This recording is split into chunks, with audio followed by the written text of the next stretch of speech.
Hi, Glenn Crouter here. Thank you very much for listening to Head for the Hills, all brought to you by our good friends at eWool. They have a product that nobody else, believe me. And we're going to do local stuff and destination this entire season. We are so looking forward to it, and I'm so looking forward to talking to you over the next 5 months. Thanks for listening. Enjoy the show. An original from Story Studio Network.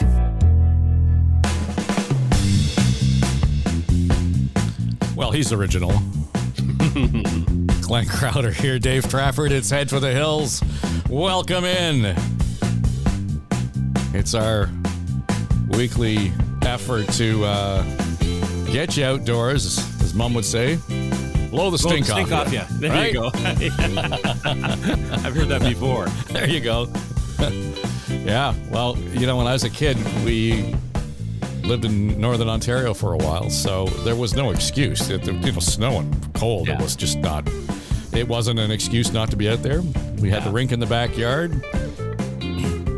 All kinds of stuff going on. We just get to the Thornhill Pond. There you go. Yeah. Cross-country skis were better on the road than the cars were on the road. So. It's true. We were okay, right? We used to walk with our skis right over to the pond, or right with our skates on over the pond. Well, and I got more than a couple of black eyes on the toboggan hill. So try to chase that toboggan down. So, yeah, you know what? For all of the, I guess, the safety and everything else that we're so focused on now, it's a wonder we didn't kill ourselves when we were playing winter sports when we were kids. Just parents said, go have fun. You see you again. See you around dinner time. Don't come back until then. When it gets dark, be home. Yeah. Dinner's then. Exactly. Well exactly. And we didn't have an eWool vest. When nor the gloves, nor the socks. You know, playing hockey out there or whatever. And to think of it, there was a bunch of kids who would go to the schoolyard and play hockey on the real ice rink, and they had a shack that had an open fire in it. Yeah, nice. I mean, really? Yeah, no, I think I'm opting for the eWool vest, and of course the folks at eWool are the kind enough to support the show, and so we would encourage you to head over to their website, check out the product, and doesn't matter if you're outside doing your skiing, ice fishing, snowmobiling, or maybe you're the construction guys who are filling the potholes at this time of year. It might be worth the investment to check out their product. ewool.com.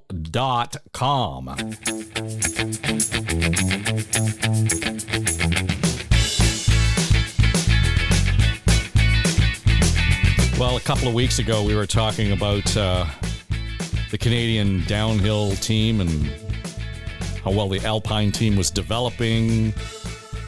And, when we start talking about these elite athletes, Glenn, and I know, you experiencing firsthand watching the World Cup in Europe, this is pretty much, I know that they say that there's snow under their skis, but pretty much they're falling straight down. There's ice. From one end of the hill to the other. Phenomenal ice. Yeah, it's crazy what those guys do, and the girls too. Well, and you get into that whole question of safety on the hills, and I think obviously that's paramount. We talked about just the way boots fit now, and the way the bindings affect the safety on the hills. Fewer broken legs, fewer twisted knees, etc. That kind of thing. It just makes it all the more enjoyable to be able to get out there with the kids and the family and an idiot like me. So. But I know one of the things I was fascinated by, and we talked, earlier in the season about the Oakley products. Yeah. And I mean, we were talking before you came on here, and you were saying you were, in that light when it's a kind of a dull day, might be the most dangerous day because it's kind of hard to pick up the contrast when you're on the hill. And especially, and this had happened past Saturday at Mount St. Louis Moonstone, and they have fantastic conditions, and it can happen to any resort. Matter of fact, I was in Quebec a couple of weeks ago, and they had some flat light and used the Oakley goggles as well. And what it does, and I'd like to bring on Stefan Cott. He's from Oakley, Canada. I know he's been on before, but I want to bring it a little bit more home. We're going to talk about, Steph, about when you walk in the door, what you're going to do opposed to the lens. But first of all, as Dave had mentioned, and I've talked to a number of elite athletes, downhill skiers, how important that goggle is to them, how important that lens is to them. And believe me, this past Saturday, my friend, she was having trouble. I could see every little nook and cranny on that hill that you had to see because of the PRIZM Oakley glass. Yeah, no, it's a huge importance to you. It's like picture if you were driving a car and you had a blindfold on, how would you drive that car? You'd be smashing into everything, and I'm sure it wouldn't end up very well. Same idea with your eyewear when you're on the hill. If you can't see what's in front of you and you can't see and read the bumps and grooves and obstructions in your way, you're going to be that the most experienced skier or snowboarder will be kind of snowboarding or skiing or participating like it was their first time on the hill. Like that snow will just completely take advantage of you, and it'll it just won't make for a good day. So if you can see things, you don't have to worry about your sight lines. You're going to have a good day overall. It's always good when the paramedics aren't involved, right? 100%, yes, when the paramedics aren't involved. Steph, I couldn't believe it. Like, I kid you not. We talked about this. It was flat light. And I put the glasses on with the yellow lens, the Oakley goggle with the yellow lens, and it picked up everything. My eye couldn't, but the lens did, which was just, I passed them over to my friend and I said, try these on, because she had the Smith dark glasses on, and she said, wow, what a difference. It really, literally brought out every little, as I said, every little mogul, every little pile of snow that I needed to worry about. Yeah. You know what? It's a real cool thing with the PRIZM technology. Kind of like if you look at a bunch of technologies that companies and brands use as a marketing strategy, you really have to look through a lot of smoke and mirrors whether these technologies are actually beneficial to the end user. The great thing about the PRIZM technology is you put it on your face and you see right away how much it actually affects the end user and the participant, and how much advantage that's going to give to your end user. So there's no smoke and mirror right there. The proof's in the pudding as soon as you put that on your face. And Glenn, you see that right away when you hit the hills on how much resolution and contrast that gives you as a participant going down the hill, especially, in the beautiful Ontario conditions we have where, we have a large variety of light conditions. And, if you don't have a season's pass and you're going up to any one of our ski hills and you're paying $100+, you want to be able to see to maximize that investment that you're putting in for your enjoyment on the day. So it all starts with having the right product, and having Oakley PRIZM on your face is definitely doing so. Steph, I just also wanted to mention the fact that I see people on a dark day, they're wearing the dark lens. Can you give us a little bit of an idea of what people should be looking at when they're buying a goggle? And I know there's probably two different types of lenses that we can use. Yeah, so we have a variety of lenses for a variety of different snow conditions.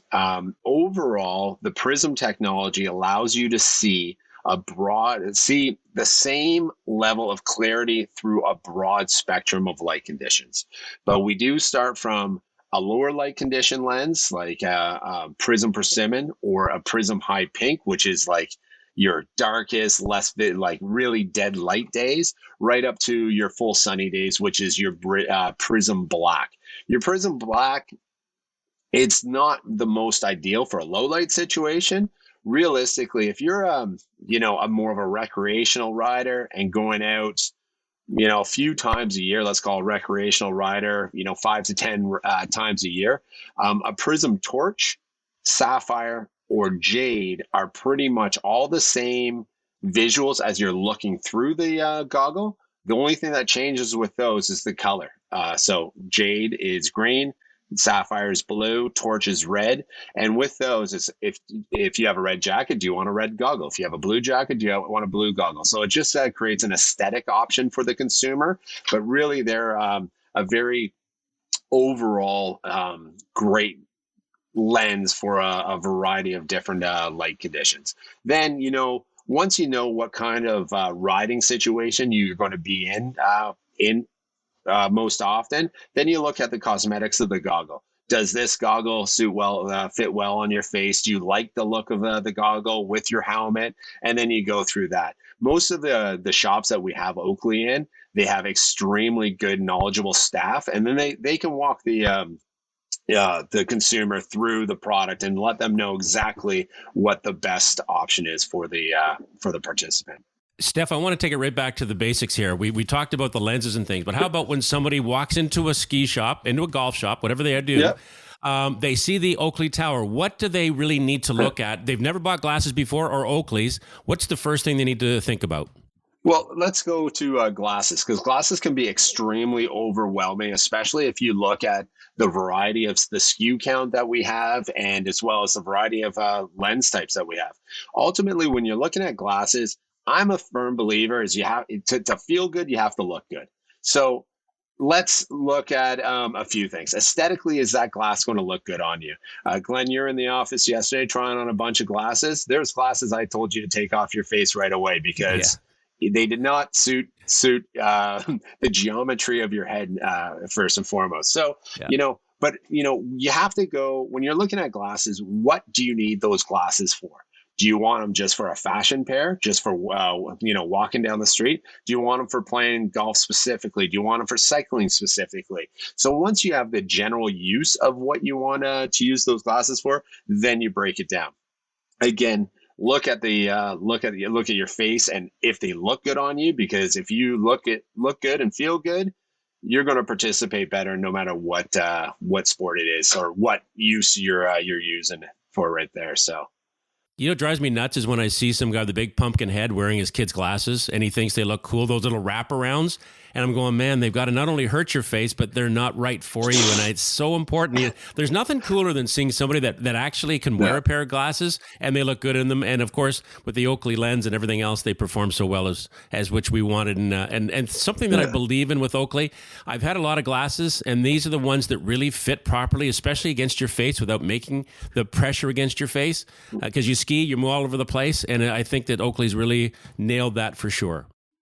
Well, that's one thing that, since the beginning of when Oakley started actually producing glasses, they've really concentrated on the fit to the performance of the glasses. So there's basically a 3-point fit system that they look at. So make sure that most of the glass is resting on the bridge of your nose. So that's where the majority of the weight of the piece of eyewear is sticking. And then the other 2 points are along the temple of your head. So fit is extremely important. And then again, looking at the geometry of the wearer's head. If you're wearing a youth pair of sunglasses and you're, an adult male, for instance, chances are though that fit's not going to be proper for you. So we have so many different models that the fit and the frame size should be able to fit your find a frame size that will fit a participant's head. Can I just go back to the question around conditions and extend it into? I mean, I spend a lot of time around the water in the summer. Yeah. So is there an opportunity there to have the same application vis-a-vis a cloudy day, but you're getting the glare off the water, or a really bright day on the water? Well, that's a kind of a great argument, is the whole polarization argument. So kind of. I'll loop back to your question, Dave, but I'll start with something that Glenn said as well. When you go in, you have to figure out what type of activity you're actually going to use these glasses for. If you look at, I'll give 3 of our main pillars that we kind of sell a lot of volume in. You have snow, so goggles, golf. We have a big golf selection, as well as cycling. These glasses do not have polarization options. You think the amount of sun exposure you get for in a snow environment, why don't you have polarized? Because what polarized does, the basic function of polarized is it blocks reflective glare. Reflective glare, when in a snow environment, when you're skiing and going at a high rate of speed, you see ice from reflective glare. Having a polarization cuts that glare of ice. Therefore, you're not seeing those external, traps in the snow. So, and then again, we look at golf. Sometimes with polarization, you can distort a little bit of depth perception, especially if you're looking to the perimeter of the glass. If you're swinging a ball, and this basically probably is not going to help the majority of golfers out there, because I don't think any golfer is really good. But if you're taking your swing and you're a fraction of a millimeter off, that could mean a par, a bogey, a double bogey, or if you're right on, it can mean a birdie. So having that polarization kind of distorts that perception of striking the ball. Also, too, this is not so much an Ontario side of things, but reflective glare, grass grows towards the water. So the field of reed of grass is always towards the water. Down in the southern states where they have that grass that has a high, kind of has that high hair content on the backside of the grass, with having a polarization, you can't see the reflection of the light off those little hairs. So therefore you can't properly read the flow of the grass. And, if you're putting against that flow, it's going to change your putt, for instance. And then lastly, you look at the Tour de France. The majority of that pack in the Tour de France riding bikes, not wearing polarization. They're out in the sun all day long, riding their bike for 5, 6, 7 hours. But the thing with that, with the perception, they're riding tire to tire. If their perception is off and they scrub someone else's tire, that's catastrophic for the whole heat. Not to mention, too, against external hazards, oil slicks. You can't read that reflection. You can't read puddles as well. If you talk to a Harley dealership, they recommend you not to ride motorbikes with a polarization. So I can keep going on and on. So then going back to your question, Dave, you look at water. What happens on water? The sun hits the water and it creates that glass effect on the water. If you're a fisherman, an angler, or operating a watercraft, you want to be able to see through that water in order to see fish or, a floating log or any kind of things that, might hit your boat and damage your boat. So that polarization in a water situation allows you to actually cut that reflective glare off the water so you can actually see through the water, thus, hopefully you'll catch more fish. You talk about the Tour de France. I was in Paris for the final run on the Champs-Élysées a few years back. And to your point, people don't appreciate, we've talked about the crazy breakneck speed of the World Cup skiers. They don't fully appreciate how fast and how close they are riding as they're making that spin through Paris. And keeping in mind, that's a cobblestone road often that they're riding on. Wow. So now that you explain that, I'm thinking there's a whole lot of sensory development that has to go on to make sure I keep the bike upright and never mind, going hell bent for leather. It's it is insane how fast those guys go. And you really think about the protection that they're wearing, a very, very thin spandex suit that basically disintegrates as soon as they hit any sort of abrasion, and their helmet. But they're also going 40 to 50 kilometers an hour on a given stretch. And then, they fall, and then you have about 50 other bikes hitting you at 40 or 50 kilometers an hour. It's going to be painful.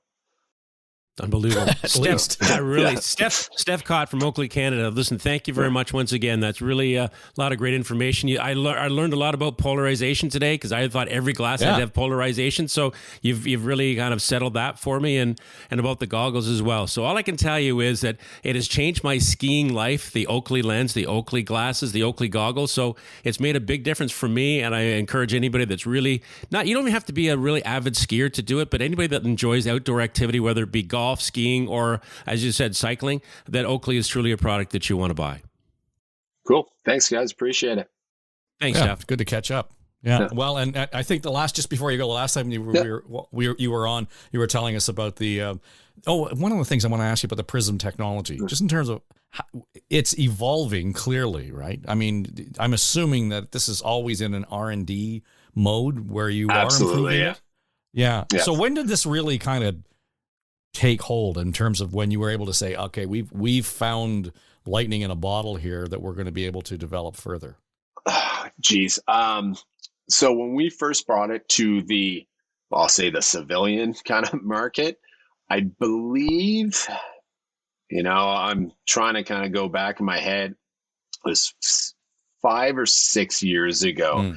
But they had originally done all that R&D development for a military application, and they realized with that military application they can convert that into a civilian kind of technology that will benefit everybody. So with what you're saying there, Dave, is Oakley's motto is if there's something done, if any product is out there, it can always be done better, regardless of the fact of what it is. And that is one of the kind of mottos and the kind of almost a mission statement that Oakley goes after. If it can be done, it can be done better. So, hey, if PRIZM's been done, we made optics, let's say, the best, but we can still make them better. So we are constantly evolving.